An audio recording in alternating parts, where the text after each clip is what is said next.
if you don't invest in yourself, it's clear as day to anyone who does, and you kind of have this negative aura.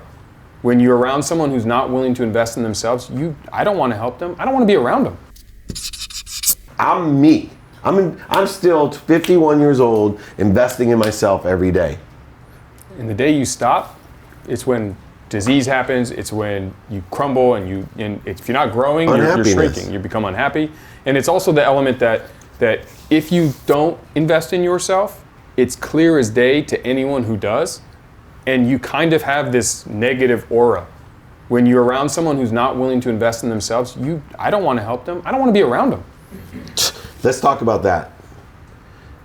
What happens is, when you are as focused with attention, intention, and coincidence is happening, you outgrow people and you outgrow situations. And one of the hardest things, especially when you're in your 30s, is to feel comfortable outgrowing family members, mentors, friends, and situations. Right? You get in your 30s, you outgrow your job that you've had for 10 years, and you're making heavy six figures, and you have a house. You outgrow your childhood friends. You come back home, and all of a sudden, the guys that would lie in front of a bus for you bore you to death. You can't wait to go back to the life of a higher vibration. And swear to God, less than a week ago, I'm sitting at home with my wife, and I told her, 2020, I'm culling my relationships. And she says, what does that mean? And I said, you know how much focus I've spent reflecting on 2019 and how much time I'm spending with people that I'm spending time with them? Not because they make me better and I make them better, but because we've been friends for 30 years. And it's not personal. It is personal. Let me rephrase. It's personal to me.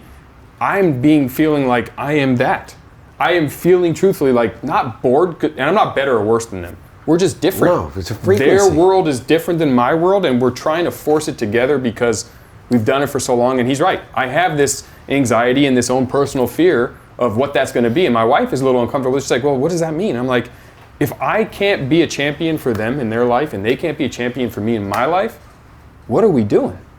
Time is the most important resource we have. And frankly, the day I had kids, that became, if I'm not spending it on me, it's got to go with them. And if I'm taking it away from them and me to give it to you, and you are not inspiring, and you are not making me a better human being, and I'm not doing it for you, what the hell are we doing? And so it's amazing you said that, because I literally had this conversation last night. I think your habits, besides your frequency, your habits, right? One of the things that I found, and I know you did, because we had a lot of similar types of friends, there are people that even have a high frequency. I have friends, very high frequency, they inspiring, but they have really bad habits, right? And you're going to become a collective of those habits. And what happened was, I have a friend who's extremely high frequency, extremely successful, loves to play golf, 6-8 hours a day. Right? I can't be around it. Right? I can't be around that. That's not what that habit, I don't want that habit. Right? I want, he came over to my beach house with his wonderful wife and was elevating, right? They left and I felt at a higher spirit. You ever feel that way when you're around people, you go to dinner or a party and you're like, whoa, I feel so much better? Or have you ever felt the opposite way? Right? Low vibration habits are just the same as low vibration people. That's when I said you can outgrow situations. That is your habits. You can outgrow habits. Anybody have friends that they like to go? I have them.